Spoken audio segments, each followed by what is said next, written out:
Padre Pio, donc, mon père spirituel, tendrement aimé.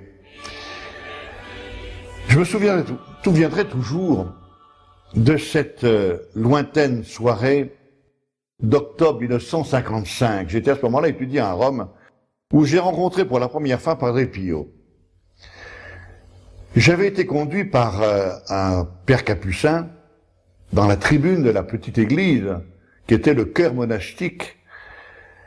J'avais été conduit dans ce couvent, en longeant le couloir des cellules, et j'avais pris place à côté d'un religieux qui toussait, qui crachait, qui était atteint d'un rhume et qui m'énervait passablement.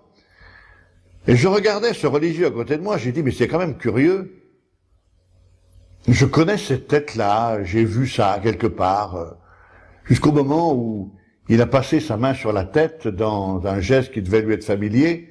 Cette main était gantée, c'était Padre Pio, et je dois avouer que j'avais une certaine appréhension de le rencontrer à cause de ce que j'avais appris sur lui, sa lecture des consciences, sa divination, les bilocations, toutes sortes de choses, la stigmatisation, ça m'impressionnait beaucoup. J'étais à ce moment-là donc un jeune séminariste du séminaire français de Rome.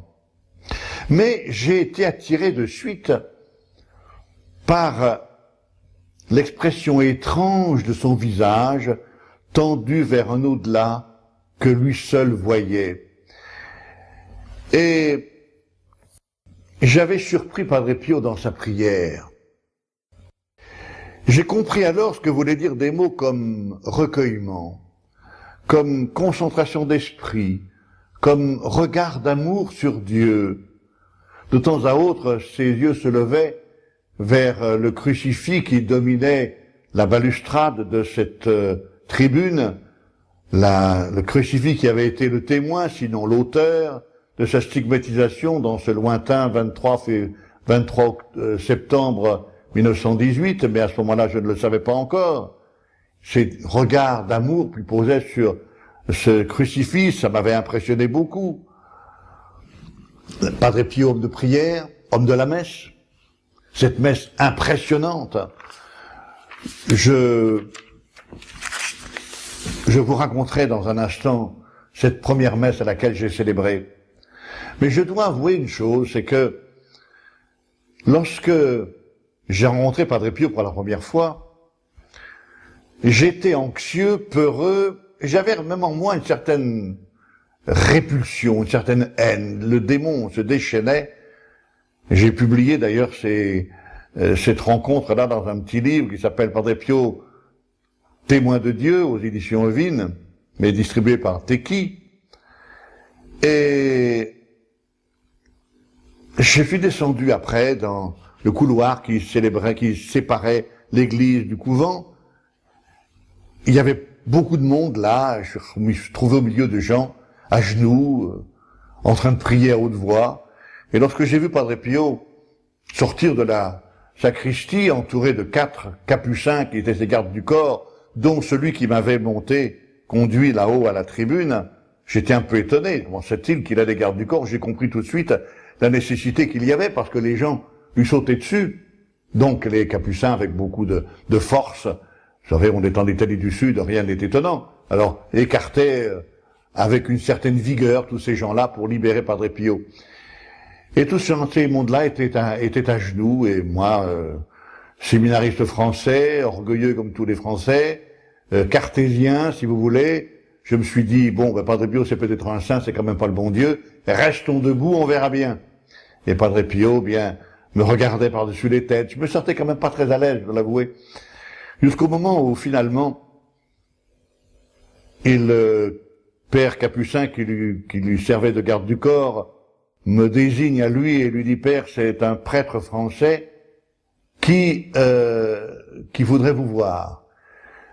Et Padre Pio, sans me regarder, lui répond, non, pas prêtre, séminariste seulement. Ça a été pour moi le déclic. Je me suis dit, soyons prudents, mettons-nous à genoux. Et je me suis mis à genoux. Et comme s'il avait attendu ce moment, il est venu vers moi, m'a pris la tête dans ses mains, m'a serré sur son cœur, j'ai senti ce parfum, je ne savais pas que c'était son sang, mais voyez l'état d'esprit qui était le mien à ce moment-là, je me suis dit, et en plus ce parfum, en plus. Mais il m'a imposé les mains et j'ai senti là une déflagration électrique, quelque chose de fantastique, phénoménal. Je ne connaissais pas ce phénomène, plusieurs fois je l'ai éprouvé. J'ai su après que c'était à mettre en relation avec la parole de l'évangile s'adaptant à Jésus. Une force sortait de lui qui les guérissait tous. Il me prend la figure dans ses mains, me regarde dans les yeux, il me dit « Oh, tu as fait un voyage très long, 35 heures. » Un rapide calcul m'a montré que il s'était pas trompé. J'avais effectivement voyagé 35 heures dans le train. J'avoue, ne voulais pas aller là.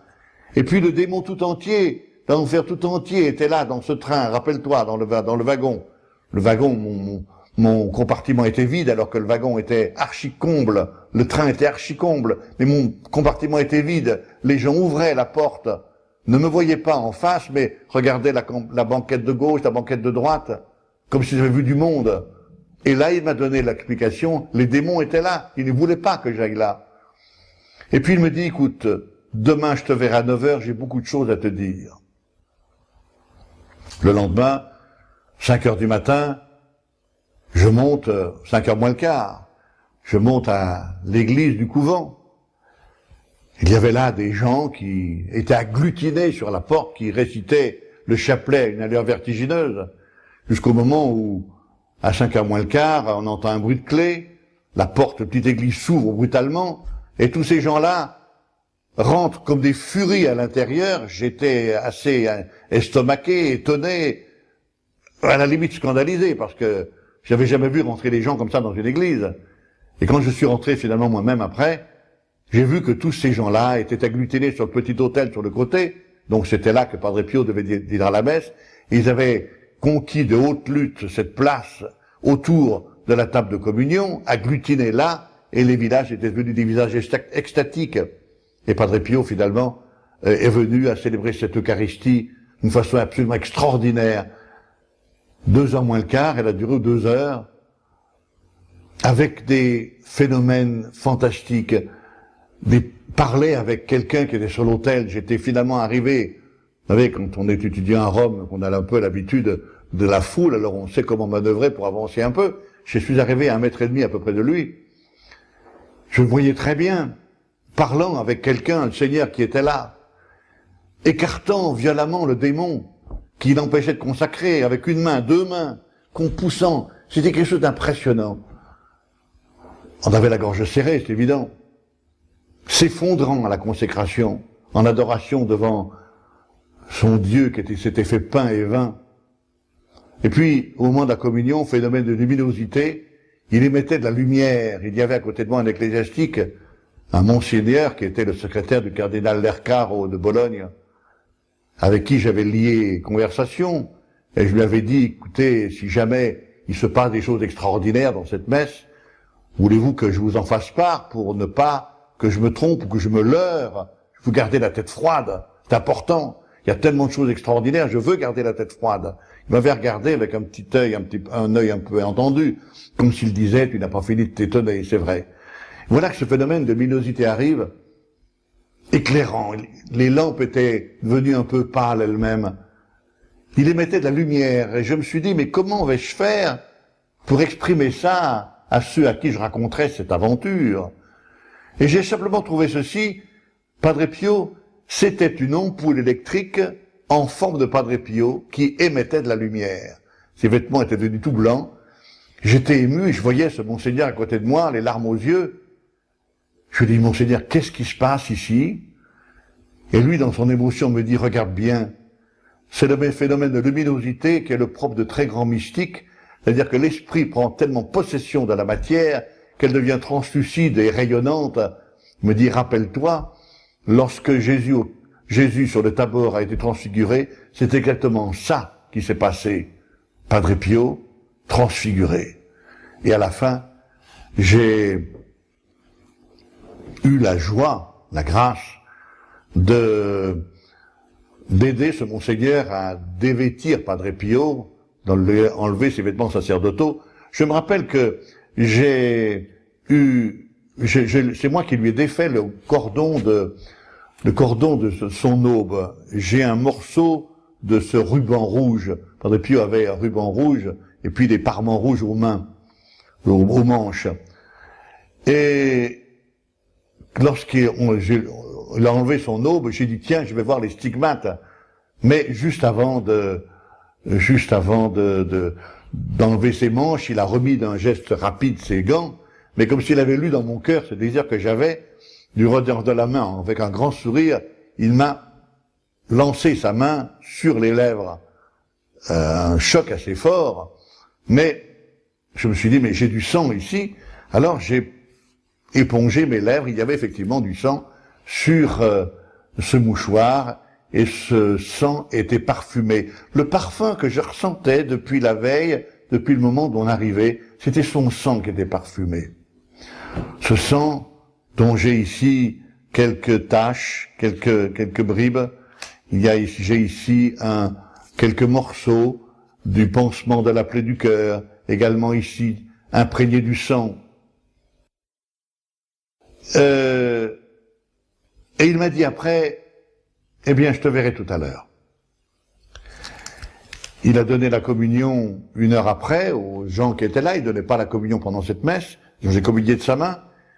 Et puis, quelque temps après, il est descendu au confessionnal. J'ai éprouvé à ce moment-là le besoin de me confesser. Or, j'avais lu au mois d'août un article sur lui où il était précisé que par moment, il fallait attendre 3 semaines avec un billet d'attente. Et j'avais dit à ma bonne maman qui est ici dans ce cadre, bonne maman, j'ai dit, tu te rends compte, je peux pas quand même rester 3 semaines là-haut, j'ai un examen à passer à Rome. Et puis, vas-y, moi, elle m'avait dit, oh ben non, tu vas arriver un soir, tu vas rester le lendemain, tu vas repartir le surlendemain, tu vas rester 2 jours, ça suffit. J'ai éprouvé le besoin de me confesser, et je ne savais pas qu'il y avait un passe-droit, c'est-à-dire que chaque 5 civils, on mettait un habit religieux, c'est-à-dire un séminariste, un prêtre, une religieuse, peu importe. Donc, le capucin qui faisait la police se compte 1, 2, 3, 4, 5, et il me met le 6e, 7, 8, 9, 10, et le Monseigneur passe après. Et alors j'ai préparé ma confession en italien, bien sûr. Et lorsque je suis rentré dans le confessionnal, ce qui était le coin de cette sacristie fermée de rideaux blancs, il était assez sombre à l'intérieur, il y avait un prie-dieu d'à peu près 1 mètre de large, sur la genouillère duquel lui posait ses pieds, il était assis sur une chaise, et le coude sur la planche comme ça. Moi, j'étais à genoux à côté de ses pieds, et j'étais dans l'autre sens, on avait pratiquement tête contre tête. Et je lui dis, Père, je suis français. Bene, quoi de fecisti? Qu'est-ce que tu as fait? Me demande-t-il en latin. Je lui dis, parle italien, je comprends. Bene, cosa hai fatto?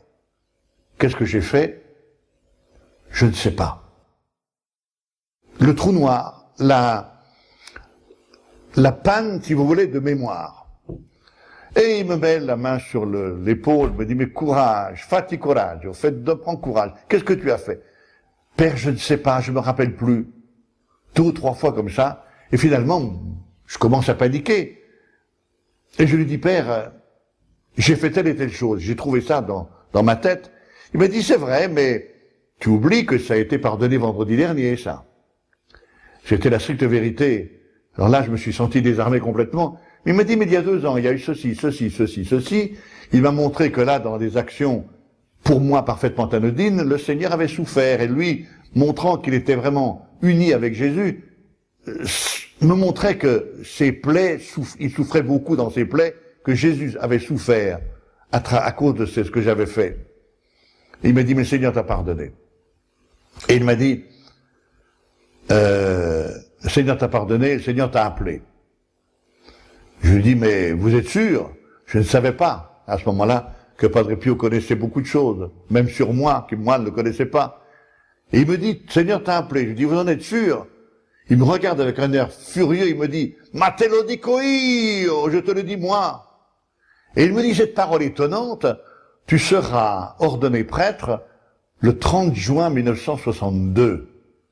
Et je me suis dit, c'est un fou. On était en 55. C'était le jour des anges gardiens, 2 octobre. Mais j'ai calculé rapidement, mais c'est trop tard. Il n'y a pas de raison. Seulement lui savait, moi je ne savais pas, que le service militaire aurait été prolongé parce que, comme beaucoup de gens de mon âge, j'ai fait la guerre d'Algérie, j'ai perdu 3 ans à l'armée. Mon année d'ordination était 1962, mais le 30 juin, ça n'avait pas de sens. 29 juin, oui, c'est la Saint-Pierre-Saint-Paul, mais le 30 juin. Seulement en 1962, le 29 juin, c'était la fête du Sacré-Cœur de Jésus, et qui avait repoussé d'un jour la fête de Saint-Pierre-Saint-Paul, ordination, à Notre-Dame de Paris, par les mains du cardinal Feltin, le 30 juin 62. Quand j'ai revu Padre Pio après, il m'a dit « Oh, te l'avevo detto, non, je te l'avais dit. » Eh oui.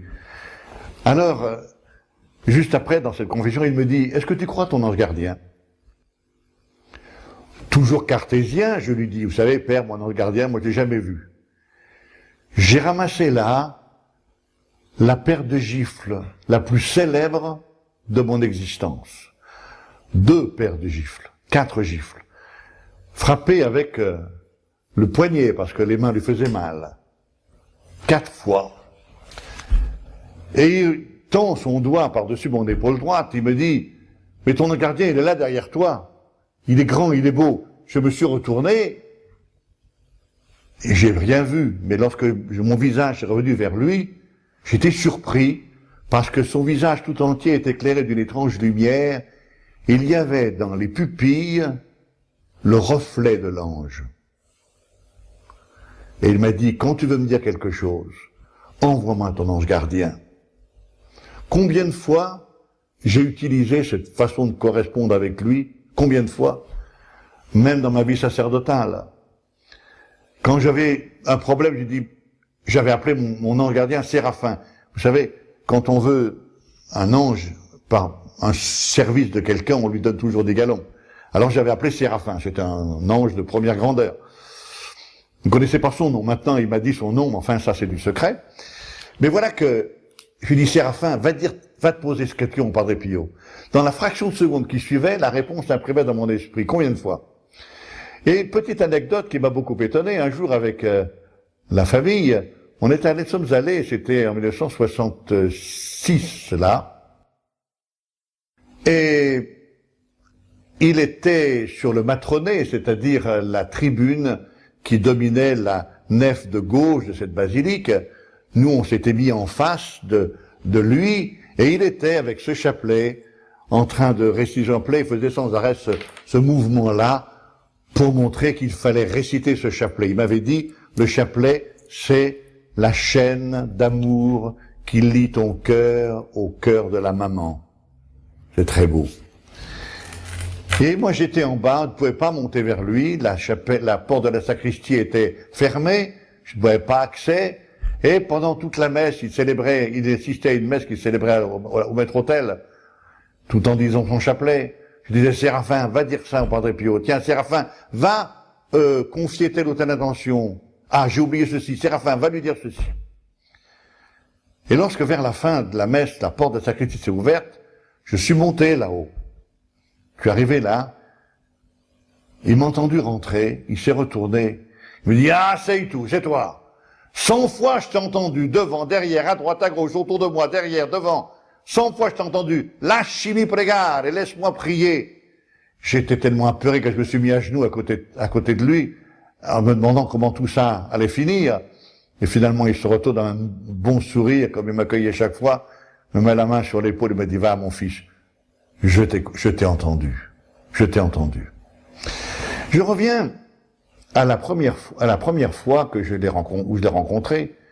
Donc, je me suis confessé. Et voilà que je me suis dit, j'ai fait tout ce que j'avais à faire, je suis venu ici, j'ai vu Padre Pio, j'ai assisté à sa messe, j'ai communié de sa main, je me suis confessé, j'ai plus rien à faire là, il y a un car qui s'en va dans 1 heure pour Foggia, je vais le prendre, je vais prendre un train pour Rome, je dois y aller, et donc je vais attendre Padre Pio à la sortie du confessionnal des hommes, et puis, avant qu'il s'en aille dans la petite église pour confesser les dames, je vais me recommander à sa prière. Ainsi dit, ainsi fait. Il sort, me regarde avec un grand sourire, et je dis, Père, je me recommande à votre prière parce que je dois partir à Rome pour... Et il me coupe la parole. Il me dit, perché Roma? Pourquoi Rome? Ta maman t'a dit de rester 2 jours, tu partiras demain. Bon.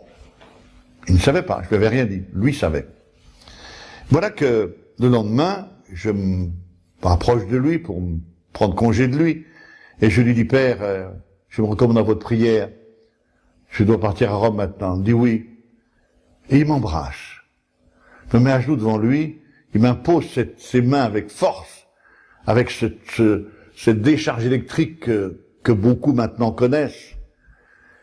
Et il m'embrasse et il me dit, eh bien écoute, je te prends comme fils spirituel. Je te promets assistance toujours et partout. Jamais je ne te quitterai, je te suivrai toujours parce que tu es le fils de mon cœur. Je ne savais pas ce que ça voulait dire. Mais la bonté, le sourire extraordinaire dont il m'a enveloppé, ce parfum qui m'a envahi, m'a rassuré, et je peux attester que, encore aujourd'hui, je ne suis jamais seul, il est toujours près de moi, toujours. Lorsque il a été béatifié le 2 mai 99, et que la photo officielle, celle qui était sur la façade de la basilique Saint-Pierre, a été dévoilée, j'ai entendu cette place Saint-Pierre, des gens pleurer, ceux qui l'avaient connu. J'avais cette grâce à ce moment-là de distribuer la communion avec le pape. Le pape lui-même était ému, très ému. Et je lui ai dit, écoute, te voir toi là-haut, c'est quelque chose. Pourquoi je vous dis ça? Parce que la dernière fois où je lui ai parlé, 1 mois et demi avant sa mort, il m'a dit, mon fils, prie pour que je garde la foi. Je dis, Père, qu'est-ce que ça veut dire? Qu'est-ce que tu veux dire par là? Padre Pio, ce saint de première grandeur qui me demande à moi de prier pour lui, pour qu'il garde la foi. Bon, ça veut dire, j'ai compris tout de suite après, ça veut dire que plus on s'approche de Dieu, moins on le voit. Plus on s'approche d'un feu, plus on est brûlé. Il était aveuglé par la trop grande lumière de Dieu, c'est évident. Et finalement, à ce moment-là, je lui ai dit, mais Père, je voyais souffrir. Pourquoi gardes-tu tes souffrances pour toi? Moi, je veux bien en prendre la moitié demain, si tu veux, pour te soulager. Il me regarde avec un air effaré, il me dit, chais, mon crétin, ça ne se fait pas. Je lui dis, toi, tu dis ça. Qu'est-ce qu'il dit, le Seigneur? Il ferme les yeux, et un moment après, il les ouvre, il me dit, le Seigneur accepte. Et je me suis dit, quelle bêtise j'ai faite. Le lendemain, il y a eu un transfert total de sa messe à la mienne. 2 heures, avec tout ce qu'il revivait, j'ai compris là, dans ma chair, que le prêtre à l'autel ne tient pas la place de Jésus. Il est Jésus-Christ, vraiment. Le Seigneur prend possession totalement du prêtre qui célèbre l'Eucharistie. Le Seigneur renouvelle, continue plutôt, à travers lui, à travers son prêtre, à travers les membres, les lèvres, les mains de son prêtre, son sacrifice de la croix, jeudi saint et vendredi saint. Si les prêtres savaient ça, si les prêtres prenaient conscience de ça, je crois que le monde entier serait converti, parce qu'on ne peut pas, quand on a connu Padre Pio, quand on a vu célébrer cette messe, quand il a fait cette grâce de célébrer comme lui, on ne peut pas ne pas toucher au fond le cœur des assistants, qui ne sont plus des assistants, mais des participants. C'est quand même impressionnant. Mais seulement maintenant, je voudrais vous dire, frères et sœurs, pourquoi tant de souffrance? Il y a des gens qui disent, mais pourquoi tant de souffrance? Comment ça se fait que le Padre Pio a été stigmatisé? Pourquoi ces plaies dans les mains, dans les pieds, dans le côté? Pourquoi la crucifixion? Et on dépasse le problème. Pourquoi la souffrance de Jésus? Et c'est ça qu'il faut que je vous explique maintenant, parce que c'est la seule façon, vous voyez, que vous ayez de comprendre le mystère Padre Pio. Que toute la vie de Padre Pio n'est qu'une participation, c'est-à-dire une prise en charge d'une partie de la passion de Jésus pour l'aider à porter sa croix. Si on ne comprend pas ça, on ne comprend pas Padre Pio. Et on reste comme tant et tant de gens à la superficie de cet homme extraordinaire, de cette âme solaire, comme celle que de temps en temps le Seigneur envoie sur notre terre, pour rappeler au monde, rappeler le monde près de Dieu, rappeler le monde à revenir vers Dieu je dirais dans la pénitence, dans le regret, dans la demande de pardon, dans l'amour, tout simplement.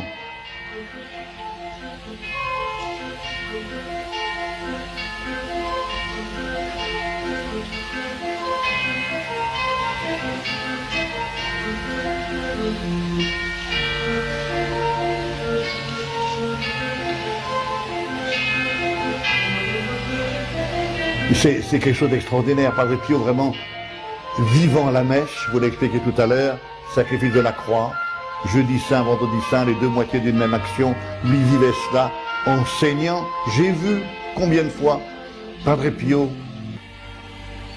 être crucifié pendant cette messe. J'ai vu de mes propres yeux les perles de sang qui perlait sur son front, sur sa nuque, le couronnement d'épines. J'ai vu le sang couler des stigmates. J'ai vu une chose étonnante. Je crois une seule fois j'ai vu ça. Sous l'effet de la souffrance, la pellicule qui fermait la main de Padre Pio, la main gauche, s'était ouverte et je voyais à travers le trou la flamme d'un cierge. Je l'ai vu saigner des pieds, sa chaussette étant imprégnée de sang parfumé. J'ai vu les effluves, les effluves de parfum qui sortaient de ses plaies, qui me rejoignaient non seulement à San Giovanni Rotondo, mais partout, et encore maintenant. La souffrance de Padre Pio, le sang, c'était la participation de Padre Pio à la crucifixion de Jésus, au mystère de la rédemption. On ne peut pas comprendre Padre Pio si on ne trouve pas à travers lui Jésus réalisant une fois de plus devant nous son sacrifice de la croix.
Defterler manedi edilmeyle seducan kurma devre mesudiyere adernas fiestinceli dandemizler nam umma adeveniyedir hecimizumma biyadımında suva siktincel ve tinterra aleme nasıl وديان من الأمس دوديان هدمت الأمس دابد الأخرام سيقوت الناس ميت من النبيذات أصلش تناناس من دوغاسين دنداتيان أما Sedrina Sammano.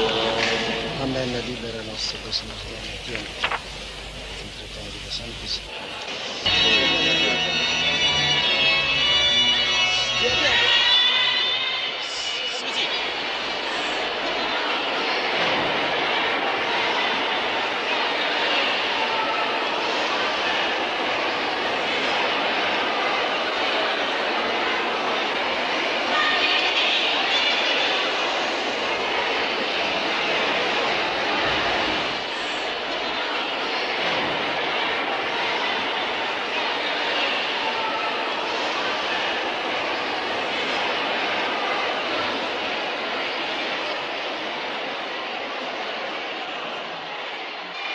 Et je me souviens qu'un jour, il y avait à San Giovanni Rotondo, il y avait une vieille dame dont personne ne sait d'où elle sortait. Il semblerait qu'elle ait été française, encore dans ça, personne n'en sait rien, mais qui ne disait rien, qui ne parlait pas, on ne sait pas où elle habitait, elle devait dormir dehors. Et voilà que au mois de juillet suivant, sa mort, bon, c'était juillet 69, avec mon père et un ami, Giovanni Siena, écrivain, l'auteur du livre qui s'appelait L'heure des anges, qui était un frère pour moi vraiment, on se retrouve dans la chambre de Padre Pio, priant là. Et je sentais ce parfum. J'étais à genoux sur le lit de Padre Pio, au pied du lit, et puis je lui dis, Père, montre-moi, donne-moi un signe que tu me suis toujours, donne-moi quelque chose qui t'appartienne. Il y avait avec nous le petit garçon de Giovanni Siena, qui avait à ce moment-là 8 ans. Et pendant qu'on priait, il tournait dans la chambre. Et puis, en sortant, il me prend le bras et me dit, Père, pendant que vous étiez en train de prier, j'ai fait le tour de la chambre de Padre Pio. Et j'ai vu derrière la porte, l'écharpe que Padre Pio avait toujours sur la tête. Il portait toujours une écharpe sur la tête. Mais il y avait des franges au bout. J'ai enlevé une frange pour vous la donner. Et il me fait, avec son air candide, il me dit, c'est pas un péché, non? Oh, je lui dis non. Pour moi, c'était la réponse de Padre Pio. Une frange de son écharpe. Et puis ensuite, après, un morceau de sa bure, de son vêtement. Quelque chose d'extraordinaire. Il m'avait demandé un jour en 66, de fonder à Paris un groupe de prière. Et je lui dis, mais comment vais-je faire? Je connais personne à Paris. Ti aiuterò, je t'aiderai. Et il est un fait d'ailleurs que dans l'espace d'un quart d'heure, des gens sont venus me voir dans le collège où j'exerçais mon ministère à ce moment-là, et on a trouvé le groupe de prière, l'église et la date, le dernier vendredi de chaque mois. Or, Padre Pio est mort le 23 septembre 68. Or, le 25 octobre suivant, donc un mois après, c'était le dernier vendredi du mois d'octobre et la première réunion de groupe de prière. Et en allant justement présider cette réunion de prière, je conduisais avec moi un prêtre du collège où j'exerçais mon ministère, et je lui disais, voyez Père, aujourd'hui c'est le 25 octobre et en plus c'est mon anniversaire, mais chaque année à mon anniversaire, le Père me faisait envoyer une petite carte imprimée, le Père Pio prie selon vos intentions et vous bénit, c'était signé le Père supérieur, mais il y avait très très souvent, pratiquement toujours, une ou deux lignes d'un message qu'il avait dicté pour moi. Et je disais à ce prêtre, ben voyez, cette année, je n'aurai pas ma petite lettre. Et le prêtre me dit, oh ben, ne t'affole pas, parce qu'il te suit, il te suivra toujours, il te protégera, il te bénira peut-être spécialement. Donc quand j'arrive à cette petite chapelle où nous rendions pour prier, voilà que je suis abordé par un monsieur, très bien mis, fort accent italien, qui me dit, vous êtes le père Robert, oui, Padre Pio, avant de mourir, m'a fait venir. Et il m'a dit de vous remettre ceci. Une petite enveloppe. Je lui dis, qu'est-ce que c'est? Il dit, je ne sais pas. Alors j'ai décacheté l'enveloppe avec beaucoup de soin, et qu'est-ce qu'il y avait dedans? Il y avait ceci. Un pansement de la plaie du cœur, imprégné de son sang. Il y a ici, le sang vient de là jusqu'ici, vous voyez, peut-être vous le voyez sur cet écran, tout ça c'est du sang, là il n'y en a pas, et qui s'est mis à parfumer d'une façon extraordinaire, et cette relique, je l'ai prêtée à plusieurs malades, elle a guéri des malades. C'est quelque chose d'assez impressionnant, vous comprenez. J'ai ici un purificatoire qui m'était donné par un prêtre, un capucin qui s'occupait souvent de Santa Christi. Le purificatoire, vous savez, c'est le linge que le prêtre met sur le calice. Le Padre Pio a dit la messe pendant 7 ans avec cela. Et combien de fois il a été imprégné de son sang, là aussi, il y a des parfums qui viennent, souvent. J'ai ici une médaille qu'il avait toujours dans la poche de poitrine de son habit. Combien de temps il a gagné? Une médaille miraculeuse. Il donnait de temps en temps des médailles. Celle-ci a été trouvée dans son habit quand il est mort. Vous voyez, ce que l'on peut dire encore sur Padre Pio, c'est en fait d'abord son amour du chapelet. On raconte des histoires phénoménales sur le chapelet. Il priait toujours, Padre Pio. Il disait un jour, je voudrais que les journées aient 40 heures. Parce qu'il disait qu'il priait, il n'avait pas assez de temps pour prier. Il priait avec les oraisons éjaculatoires, il priait surtout avec le chapelet.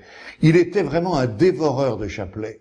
Un jour, son supérieur lui a demandé combien de chapelets il avait récité dans sa journée.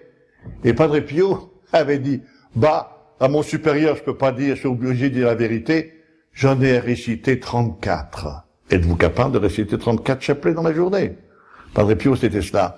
Il répétait souvent, aimez la Madone, faites-la aimer beaucoup. Il priait sans arrêt la Vierge Marie. Alors, Padre Pio, homme de souffrance.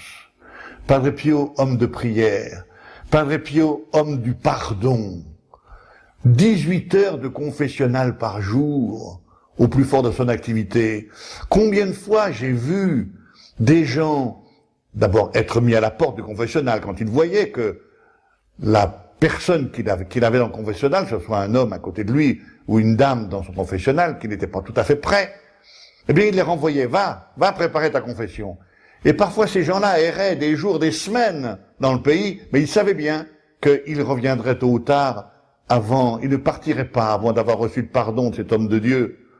Et quand ils jugeaient finalement que le pardon avait pouvait être accepté, que l'âme était prête, l'âme regrettait ce péché, se rendait compte à quel point son péché avait blessé le cœur de Dieu, alors il donnait l'absolution, il sortait du confessionnal, il embrassait en pleurant cet enfant prodigue. Et après, on voyait cette personne, homme ou femme, sortir de la petite église, monter sur le banc circulaire qui entourait un petit orme qui était là, un petit arbre, et recommencer sa confession devant tout le monde. J'ai fait ceci, j'ai fait ça, j'étais un bandit, j'ai tué, j'ai volé, j'ai fait telle et telle chose.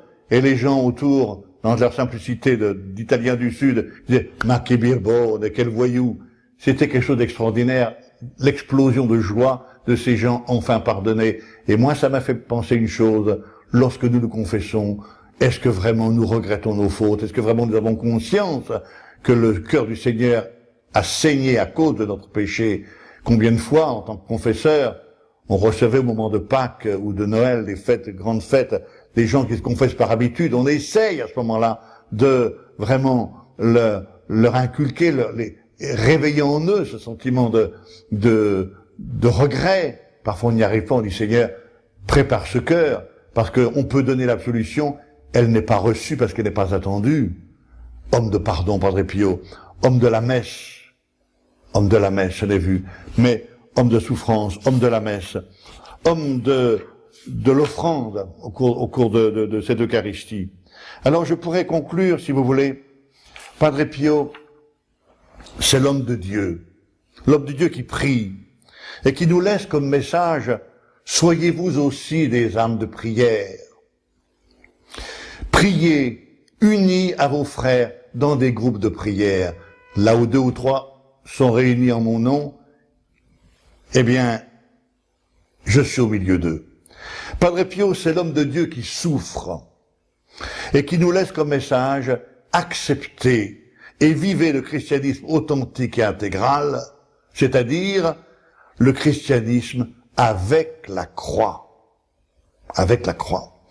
Padre Pio, c'est l'homme qui absout et qui pardonne et qui nous laisse comme message, avec la confession fréquente, vivez et grandissez dans la grâce sanctifiante. Padre Pio, c'est l'homme de Dieu qui s'offre et qui nous laisse comme message à la messe, offrez Jésus crucifié et offrez-vous vous-même avec lui. C'est tout ça que le Padre Pio est venu nous dire de la part de Dieu. Puissent les paroles que je vous ai dites dans cette cassette, puissent les textes que vous pourrez lire, puisse peut-être, je vous le souhaite, lire ce livre qui est sa vie, racontée à travers ses lettres, c'est l'évolution de son âme. C'est un livre qu'on ne peut pas, dans lequel on ne se promène pas. On lit la première et la dernière page, on voit l'évolution de cette âme. Lorsque j'ai offert ce livre au Saint-Père, la photo d'ailleurs est ici, lorsque je l'ai montré au pape, ce livre-là, avec sa photo, il s'est mis à rire.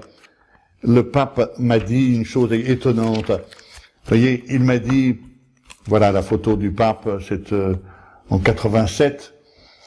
Il m'a dit, tu as fait un travail colossal, j'ai lu ce livre la plume à la main, et je le garde sur mon bureau. Il y a là-dedans 850 lettres qui ont été traduites, insérées dans le texte. C'est Padre Pio qui prie, qui parle à chaque page.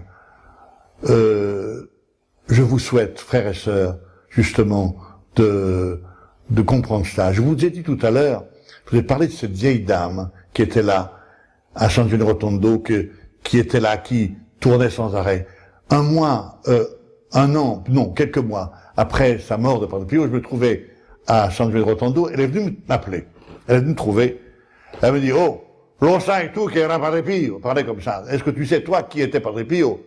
Et je dis, oui, c'était Jésus. Hai ragione, t'as raison. C'était Jésus revenu nel guscio di Padre Pio, c'est-à-dire dans la personnalité de Padre Pio. Parce que, continue-t-elle, s'il était revenu dans sa personnalité d'avant, les prêtres les premiers l'auraient crucifié de nouveau. Je ne pense pas que ça soit faux. Padre Pio, vous comprenez pourquoi? Pour moi, c'était un père spirituel tendrement aimé. Pourquoi? Je sais, je peux témoigner qu'il me suit sans arrêt, qu'il m'aide dans mon ministère, et qu'il m'a aidé à comprendre que le sacrifice de la croix doit être à la base de toute vie sacerdotale. Il m'a dit un jour, au centre de ta vie, mon fils, mon enfant, il doit y avoir, comme pour moi, un autel et un confessionnal.